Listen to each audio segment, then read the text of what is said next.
Lightning like Steve McQueen, I'm in the fast lane when the light turns green. And I built tough, I ain't nothing but grit, cause I made rugged blood, sweat, and spit. Yeah, like a horse I fly, better push yourself in for a bumpy ride. I like to play hard, but I work harder, and I weather the storm cause I'm built stronger.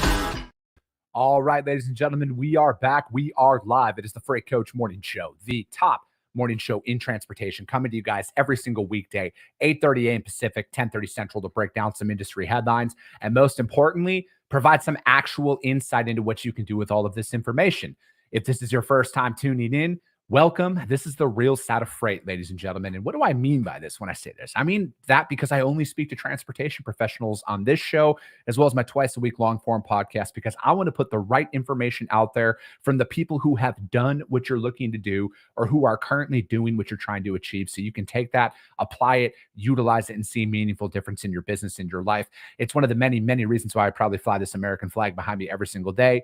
A, we're the greatest nation on earth, but B, I'm living my American dream, and I want to help each and every one of you live yours as well. All right, you guys, it is Monday. Dylan Turner over on YouTube. What's going on? Good morning. As always, thank you for your time. April Maroney, let's go. Let's move that freight. Sydney Thiessen, good morning to you. Tracy St. Clair, good morning. Sunny Sharma, Orange Shirt Gang, good morning. We got a guest, and I want to get to her really quick because she's absolutely dynamite. Well, I just met her like 10 minutes ago, and it's going to be a high energy conversation today. But before I bring her up, you guys, as always, I got to give a shout out to my friends over at VHub, vhubapp.com. Whether you're a broker, carrier, or a shipper, we all need access to trailers, and we all like making money too on top of that, because that's what you get with VHub is you get paid to move these trailers, you guys. So you get onto vhubapp.com and you snag some of the repositionings. And this is what they're working on right now is they have Lafayette, Indiana going to Lake City, Florida, and you get $420 US to move that trailer. They also have San Bernardino, California going out to Columbus, Ohio, and you get $990 US for that. They have a couple of reefers down in Lebanon, Illinois, needing to get up to Fridley, Minnesota. You get $450 Canadian for that. And then they also have Evansville, Wisconsin going to Mississauga, Ontario for $500 Canadian. And then finally, they have Parkland, Florida heading up to Milton, Ontario, and you get $1,000 Canadian to do that, you guys. So hit them up, vhubapp.com. My friends Zach Lonergan and Stacy Steen, they'll be in the audience. Just do me a favor. Let them know that the Freight Coach sent you. Thomas Wiederin, what is up, man? Corey Buchan, happy Monday. Catherine Whitehouse, good morning. Cole Mikulik, good morning. Michael Woods, amen. Collection, capitalism rules. I like you. All right, man, let's go. Dylan Turner saying second time ever beating Tracy. Time to play the lottery. Zach Lonergan, what is going on? All right, without further ado, I have Nada Sanders on the show live. Nada, thank you so much for taking the time to speak with me today. Thanks for having me, Chris. Really thrilled to be here. No, I'm looking forward to this. So Nada and I are going to be at the NMFTA's cybersecurity conference here in Houston, and it's October 22nd through the 25th out there. And obviously it's all about cybersecurity and everything else. And before we do anything though, like Nada, introduce yourself. You know, she's got a vast background and I'm really excited to talk to her. So I'll stop now. Sure. Thank you, Chris. Thank you for having me. Really thrilled. Hi, everybody. Nada Sanders. I am a professor at Northeastern University. I have a PhD from Ohio State in supply chain operations. I have, listen, I'm a professor. I've been doing this for 25 years, but my research all involves working with companies. I've worked with large, small, startups, all of it across various sectors. My area of expertise, what I write about one is forecasting, prediction, macro stuff. But I've done more, micro as well in terms of predicting demand for various sub-sectors. And then how do you respond to this? Everything from supply chain, freight, movement of goods. And what's really made me different is that people who do forecasting, that's where it stops. I can do the forecasting and then I can say, well, how do you respond to it? What do you do about it? Because if you can't do anything about it, you can't go anywhere with it. And the overlay of all of this that really my career took me through, starting, Chris and I were talking before the show, I started with warehousing. And the overlay to all of this is people working with technology. Today it's AI, it's tech, and so forth.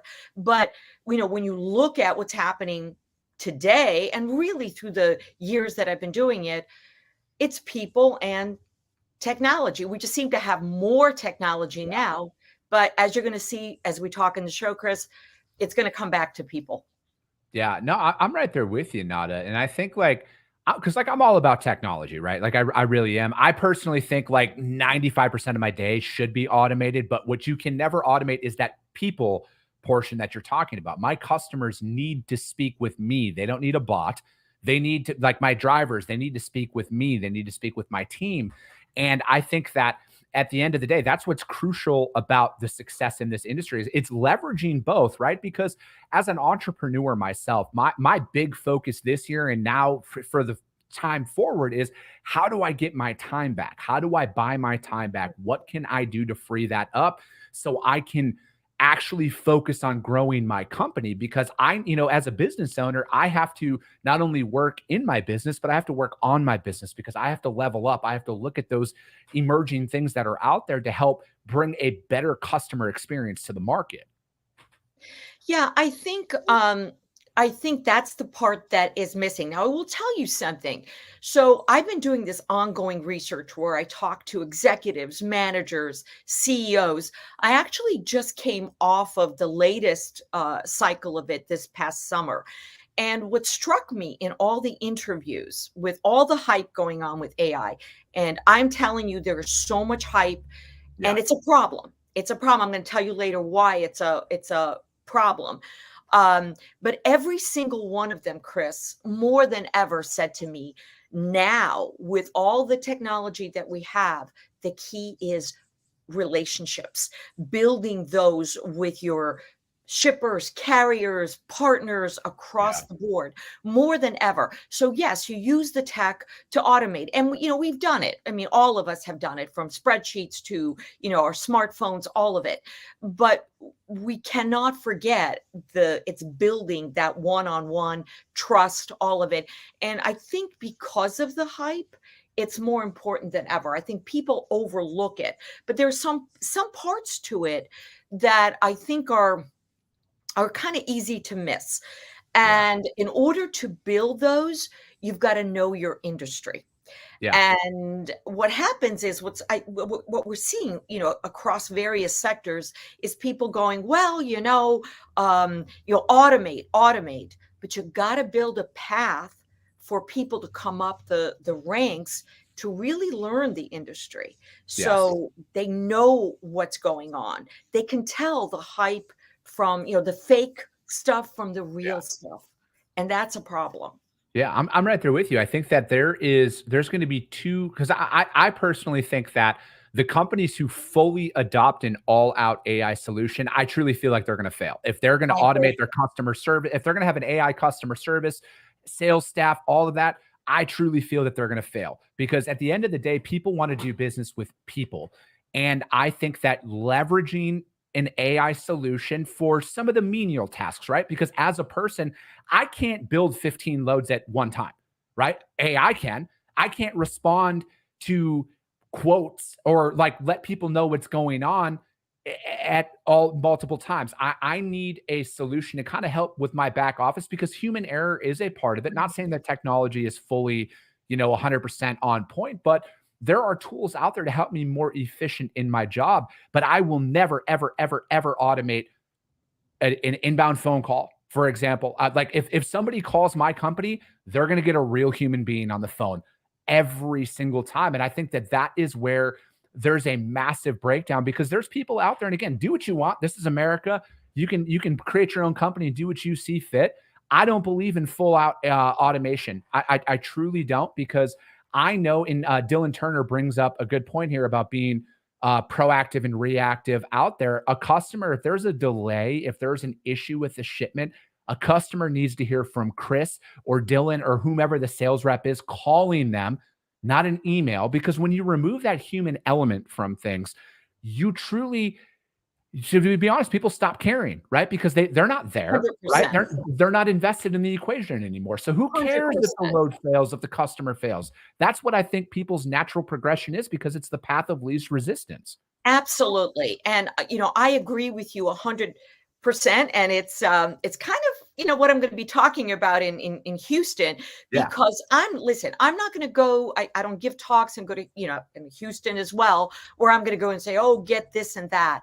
I think a company has to be really selective, what they automate. But I think more than ever, if you can offer that, listen, I'm a human being. I'm not in the freight industry. I'm not a shipper carrier, but as a human being, I find myself moving to businesses and buying from businesses where I get a human being. I am Yeah. like so over this automated press Yep. 2, press 3. I tend to get my frustration out because I go, I want a real person, That's what we want. I think businesses that offer that are really going to be the ones that thrive. And I do think that in this space where we have so much automation, it's an opportunity, because if you're the one that's agile and can build that relationship, that's a window for you to take. Yeah.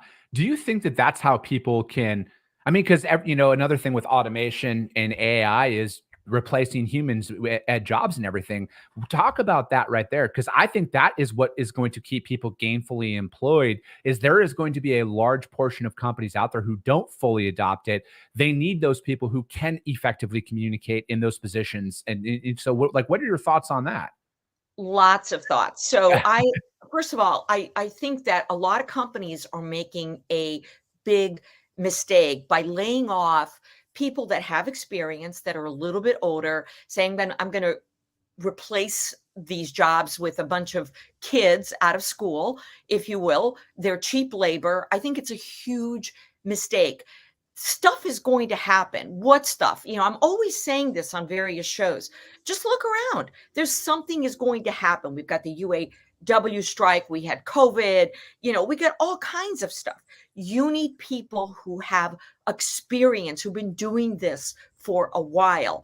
Yeah. And one of the issues that we have is that we've got layoffs because companies are just, they are really thinking, oh, we can just, use AI and replace these people. But what we're going to see more and more is companies that do that to the max. A few things. First of all, you're going to see a lot of companies going under because they can't respond. You need humans. You also need to have a path for people to learn that. So if you've got young people coming in, how do they get to the point where they have experience? Before the show, you and I were talking, and I said my very first opportunity when I was a doctoral student was with warehouse planners. And honest to God, I was in my mid 20s. I was a kid and I had all these math models that I could do. I was working on my doctorate and so forth. And I remember at the time, Chris, I thought I was going to go in. I was like, I'm going to dazzle these people. I'm going to walk in. I'm going to show all these models. It's going to be brilliant. I'm going to solve their problems. And I fell flat on my face.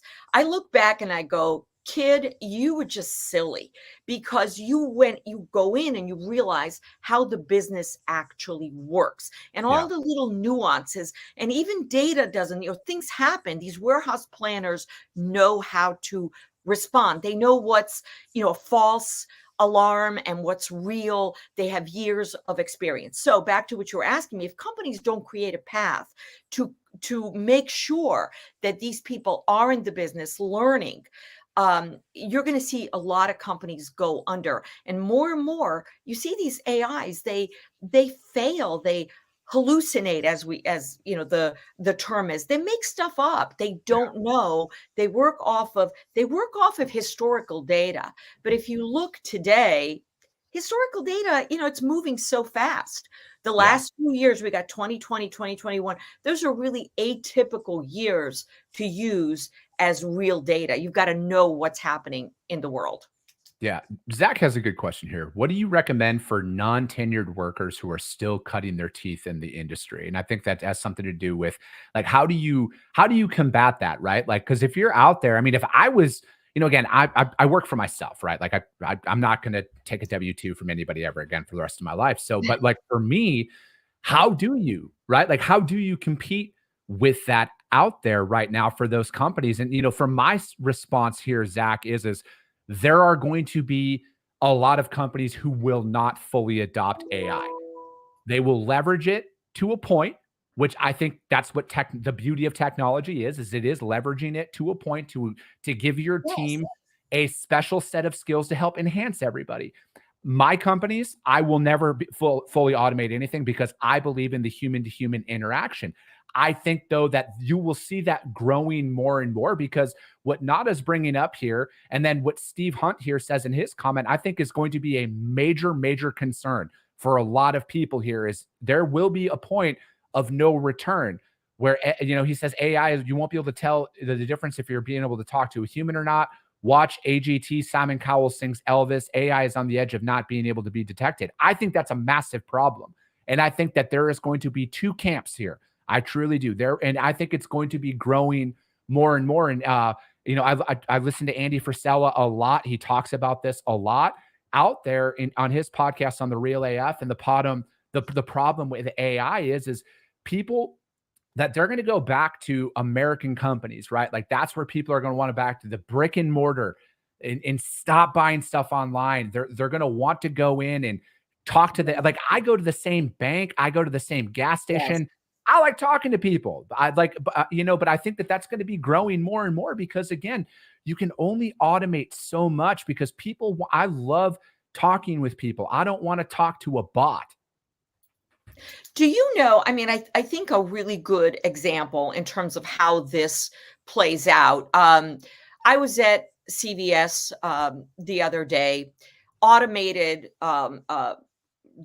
checkouts, and constantly, you're going through and it says, help is on the way, there's an error. And this poor person is running from one to the other to the other. Help is on the way. Help is on the way. Okay, I'm just buying whatever ordinary stuff, but you magnify this to shipping, to time sensitive things. These are the kinds of things that we are going to see if you completely automate everything. Kind of going back to the question that was asked. There were actually two. Yeah. One, I think is really important to be humble.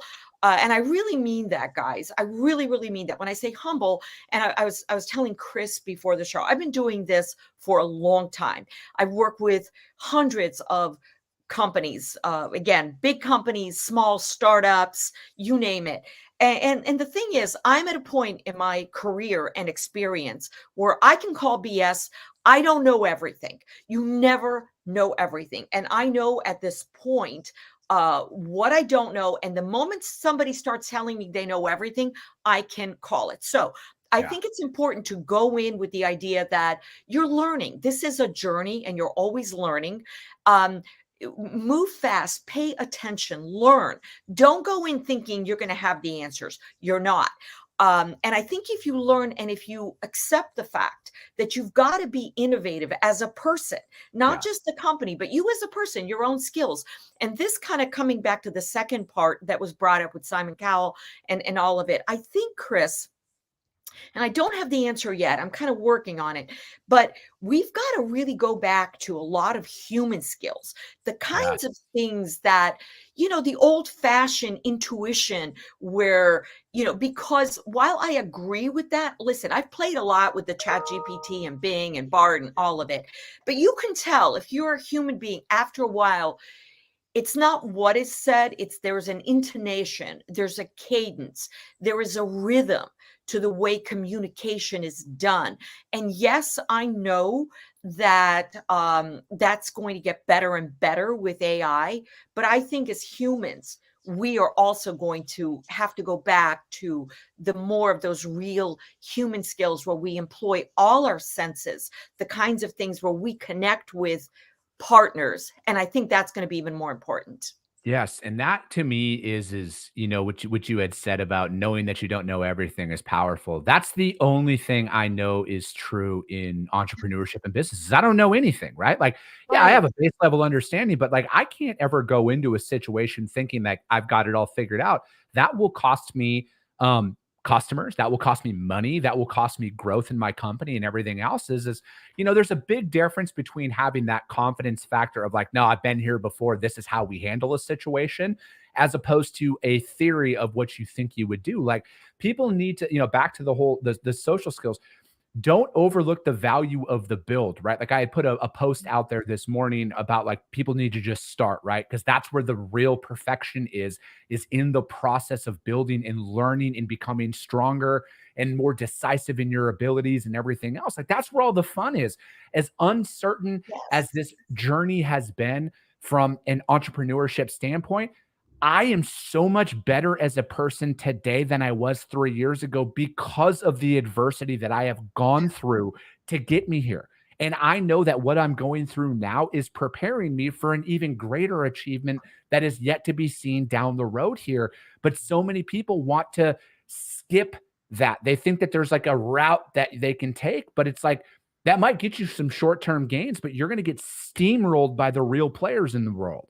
Yeah, yeah, and actually what you're doing on the show is awesome, Chris, and I really mean that, and I'll tell you, because I think right now there's so much social media that, permeates our entire life, and, I mean, even I'm an adult, I'm a grown up, and I know what life is, and I'll go on Instagram or something, and I go, "Oh my god," look at all these people, look at what success really is. I am just a mess. And then you go, stop it, no, this isn't real. So I think it is happening to all of us. And you look at businesses, you kind of watch, and everybody is a success. Every business, you see the numbers going up. You don't hear about the problems, the challenges. We need to hear more about challenges and how they have been overcome, and to look at challenges as an opportunity to really grow and learn. And I think that if we expect that we're going to start a business, it's going to all work magically great, we're going to be really disappointed. It's a journey, and we just have to be humble and learn and expect that, hey, this is a growth. Yeah. And but partner up. You go through the journey with really good partners. Even right at the tail end of COVID, I remember talking to, it was a large aerospace firm, and it was the SVP. So we're talking about a large company. It was really strange for him to say this to me. I thought, he said, because we talked about technology, solutions, all of it. He said, what was the greatest thing that we did? And I said, what? He said, we literally picked up the phone, called our partners, and said, hey, how are you? How are you doing? None of this email. How are you? What can we do to help you? And how can we, work together? How are you as a person? How's your family? And I think those are the things that Chat GPT, AI, technology, blockchains, it's never going to replace.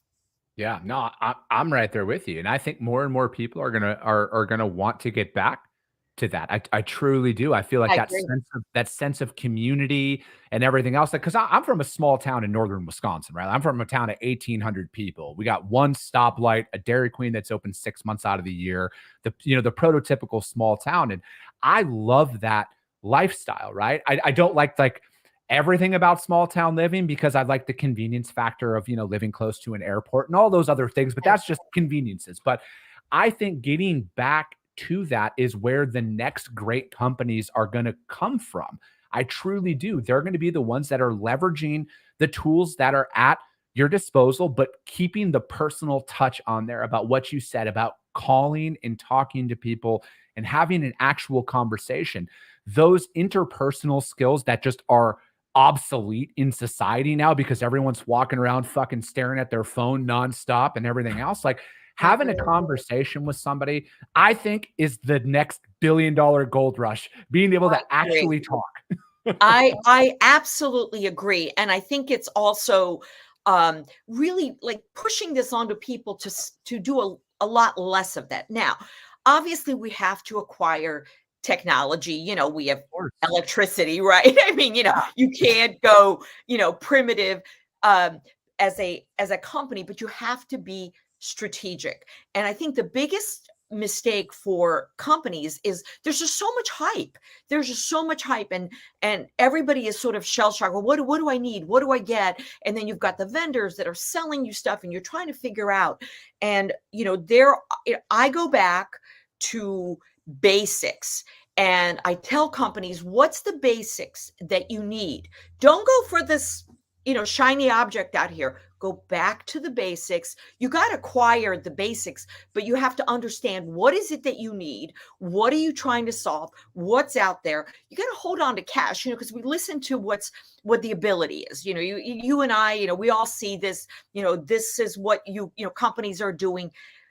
Most companies that I know, even the big ones, there's not an infinite amount of cash so you can acquire everything. Yep. Acquiring it also means it's got to fit in with your current systems. It's got to fit in with the people. And I can tell you, I've seen this time and time again, a lot of large solutions providers, they'll sell you that, I've seen this over and over, but when it comes to implementing, they'll say, well, we don't implement. Or if they do, and then you need some extra stuff, well, that's going to cost you more. So you got to be really, as a company, very careful. And I think it's important to start with the basics, to constantly be thinking about, what do you need? What is there? And then marrying that and having your people involved, and not really necessarily rushing for the really big stuff, because I think that trying to automate everything, I think those companies are going to fail. Yeah, I'm right there with you. I love it. So is this kind of what you're going to be talking about by doing your keynote out there at the NMFTA conference? Is this going to, can you give a little bit of a sneak peek, or are you saving this fire for there, and this is why people need to attend? No, both actually, but you can see kind of where I'm coming from, and everything that I say, guys, trust me, I'm talking to companies. It's not stuff that I made up in my head. I come from a background, I was really quantitative. I was an engineer. I put myself through school, worked during the day, went to school at night. I know all that. I know that life. Okay. Yeah. And I was really quantitative, and I don't come from a background that is, behavioral. I learned this. I learned this going through, so now when I hear people talk about relationships and organizational culture and team building, I actually got to the point where I saw, you got to have this. And I learned how, but it was going through this process. But it's not throwing away the technology. At the same time, when I look at data, I look at companies, do you know that 70% of all technology initiatives in companies fail, or at least don't reach their full potential? That means billions of dollars actually going to waste. And so what I want companies to do, and I'm going to lay out in the talk a roadmap, but it's all simple. I always joke and say, I'm simple. And even I have a bunch of books, Chris, and they've done well. But the reason they've done well is I just say, listen, if you can't read it, you don't belong, in high school. I want to make things simple, because most of this stuff really is simple. And sometimes I think we make it complicated on purpose, because it's smoke and mirrors. You need to be able to bring it down, because it all really is. And, so I'll talk about the kind of things that companies should focus on in terms of acquiring, looking, evaluating technology. I'm going to talk about the people element, what they should do as far as grooming their people and really kind of moving them up the ranks. And really, really focusing on this. I mean, how do you partner with your, with the, everybody, carriers, shippers, and the whole supply chain, because that is really what is going to matter. And also, by the way, just kind of a side note, how to work with the technology, because what happens with a lot of companies, and I'm seeing it now, again, we got these shiny objects. So you spent all this money, you bring it in, but you haven't really thought about the process of integrating? How Yeah. does your team, how does the person that know there's been, a flood, there's been a drought, this is stuff that happens really fast in real time, and you've got to override systems, and you have to know how to be able to do that. So I'm going to be talking about that as well. I'm looking forward to this. I really am. Steve Hunt, thank you for sharing that, you guys. He put the link out there. If you guys want to check it out, the NMFTA's Digital Solutions Conference is going to be in Houston, Texas at the end of October, the 22nd through the 25th out there. Nada's going to be doing a keynote. I'm going to be doing my live show from there on Monday and Tuesday. We're going to also, probably be doing some other interviews while I'm there as well, you guys. So check it out. Nada, thank you so much for your time. Thank How you for does anybody having me. reach out if they might have just some questions? I mean, is LinkedIn a good spot for them? Absolutely. It's a great spot. I'm Okay. on all the time. So Perfect. happy to help. Sounds great, you guys. And hey, that flew by. That was a quick 30 minutes, but I'd like to keep these shows concise and to the point because we all have jobs and we all have stuff to get back to. And as always, you guys, if you guys get value in what you hear here, subscribe to the show. Get it out there to your network of people. That's how we are the top ranked show in transportation, is because of each and every one of you. And the fact that if you see value, your network's going to see value as well. I appreciate you guys. I love you guys. And we'll be talking to you soon. And yeah, we're going to